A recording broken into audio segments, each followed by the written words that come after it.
$100. We'll be seeing how much we can buy with $100. We are in Istanbul, Turkey. If I am not able to spend this $100, I'll basically... শিক্ষিত বদলার বাচ্চা, ওর বাপ মা ওরে বাংলাদেশে জন্ম দিয়ে ভুল করছে। ওর জন্ম হওয়া উচিত ছিল আমেরিকা, কানাডা বা ইউকে, এমন জায়গায় ওর জন্ম হওয়া উচিত ছিল। ঠিক আছে ভাই ব্রাদার, এই বদলার ভক্ত না হইলে আমার একটা সাবস্ক্রাইব করে আগে দিয়ে বুঝছো। এখন এই বদলা গায়ের নিয়ে আমার একটা প্রশ্ন, যেটা হইতে হচ্ছে তোর ম্যাক্সিমাম অডিয়েন্স হইতে আছে বাংলাদেশে, তুই নিজেও বাংলাদেশের, এবং কি তোর ম্যাক্সিমাম তোর ভিডিও দেখতে আছে কি বাংলাদেশের অডিয়েন্স।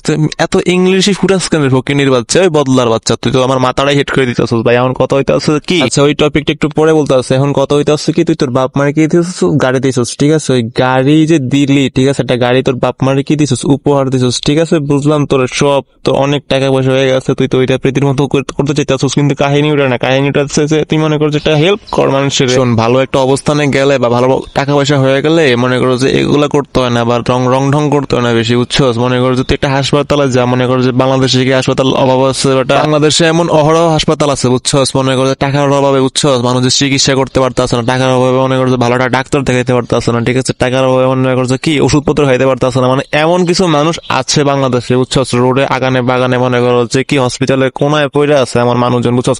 পারলে গিয়ে ওইসব এমন মানুষজন যে গিয়ে হেল্প কর, বুঝছস, কাজে আইব। তো এমন ফুটানি করিস না বেটা বাংলাদেশের টাকা, বাংলাদেশের অডিয়েন্সের টাকা দিয়ে। এখন ভাই ব্রাদার মনে করছো তোমরা মানে বলতেছো যে আমার ভিডিও গুলা শুধাই ফালতু, মনে করো যে লজিক নাই, লজিক ছাড়া ভিডিও। এখন কত হইতেছে ভাই ব্রাদার, আমার ভিডিওটা বুঝছো লজিক ছাড়াই ভিডিও। আমার যখন যারে ভালো লাগে আমি তারই রোস্ট করি। মনে করো যে এখন রাকিব হোসেনের ভালো লাগতেছে না, আমি রাকিব হোসেন রোস্ট মেরে দিয়েছি। ঠিক আছে, এখন মনে করো যে ওমরের ভালো লাগতেছে না, আমি ওমরের রোস্ট করে দিয়েছি। বিষয়টা হচ্ছে এমন, যখন যারে ভালো লাগে না আমার তখন তারই রোস্ট করি, বুঝছো। লজিক ছাড়া ভিডিও করতে ভালো লাগে। আমি একটা ক্রেজি পারসন, বুঝছো। আমার যারে মনে করো যে ওভার অ্যাক্টিং বা ঢং বেশি করে ওরেই মনে করো যে তখন রোস্ট মেরে দিই, বুঝছো। মনে করো যে রোস্টার ফারাবি, হ্যাঁ, সজীব, অ্যাডভান্স গেমিং, আরো অনেকে আছে। মনে করো যে এরা হচ্ছে আমার কি, এদের ভিডিওতে মনে করো যে তুমি লজিক পাইবা খুঁজে, বুঝছো, কারণ এরা লজিক দিয়ে ভিডিও করে। ম্যাক্সিমাম ভিডিওতে তোমরা ওদের কি লজিক পাইবা। আর মনে করো যে আমার ভিডিও যদি তোমরা দেখো, মনে করো যে লজিক খুঁজে পাইবা না, বুঝছো। মানে কোন থেকে কি শুরু করছি, কি বলতেছি না বলতেছি, মনে আগা মাথা পাইবা না, বুঝছো। এখন কাহিনী হইতেছে কি লেগে আমি এমন ভিডিও বানাই, কারণ আমার এমন ভিডিও বানাইতে ভালো লাগে। কারণ এমন আছে মনে করো যে রাকিব হোসেন ভালো আছে, রাকিব হোসেন কদিন পরে খারাপ হয়ে গেছে, মানে ঢং মং বেশি হয়ে গেছে,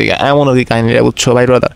মনে করো যে যখন মনে করো যে আমার মনে করো তোমার এখন ভালো লাগতেছে না, ঠিক আছে, মনে করো তৈদা প্রীতিতে আমার এখন ভালো লাগতেছে না, আমি তৈদা প্রীতির রোস্ট করে নিতাম, বুঝছো। বিষয়টা যে এমন কথা হইতে আসছে, মনে করো যে শিক্ষিতর বাচ্চারা নিয়ে, বুঝছো, একটা টপিক কইতে আছে, বুঝছো, প্রচুর লেভেলের টপিক, যেটা হইতে আছে ওর বাপ মার নাকি গাড়িটা গিফট করছে, ওই গিফট নিয়ে মনে করো যে প্রচুর পরিমাণে নিউজ, মনে করো রোস্ট, ওইটা হ্যাং ত্যাং, কি অভাব নাই রে ভাই, হাবি যাবি কথার শেষ নাই ওরে নিয়ে।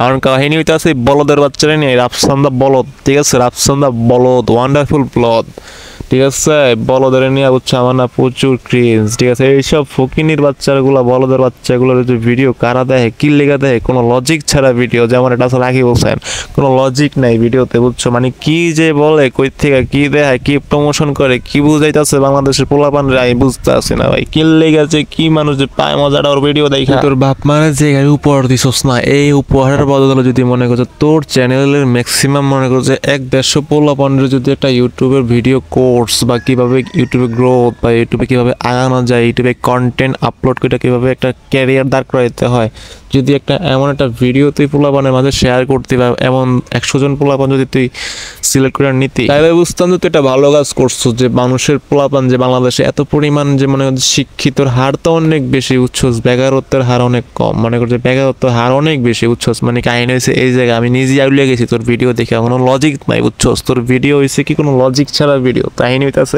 যেমন মনে করো যে মায়া জাল, ঠিক আছে, বলতে 1 বছরে একবার মনে করো 10 জন 50 জন 30 জনের মতো কি তার চ্যানেল থেকে কি সাবস্ক্রাইবার নেয়, নিয়ে মনে করো তাদেরকে কি করে এক ক্যারিয়ার দেয়, বুঝছো, একটা ডেভেলপ জায়গা দেয়, বুঝছো, যে মনে করো যে কিছু একটা করতে পারে, যে যাতে ওরা, তুই আর কি করস, তুই তোর মন মতো যা পারস এবার এমন কিছু কর যে বাংলাদেশের ক্যারিয়ারের জন্য, মানুষের পোলাপানের জন্য, স্টুডেন্টদের কিছু একটা হেল্প হয়।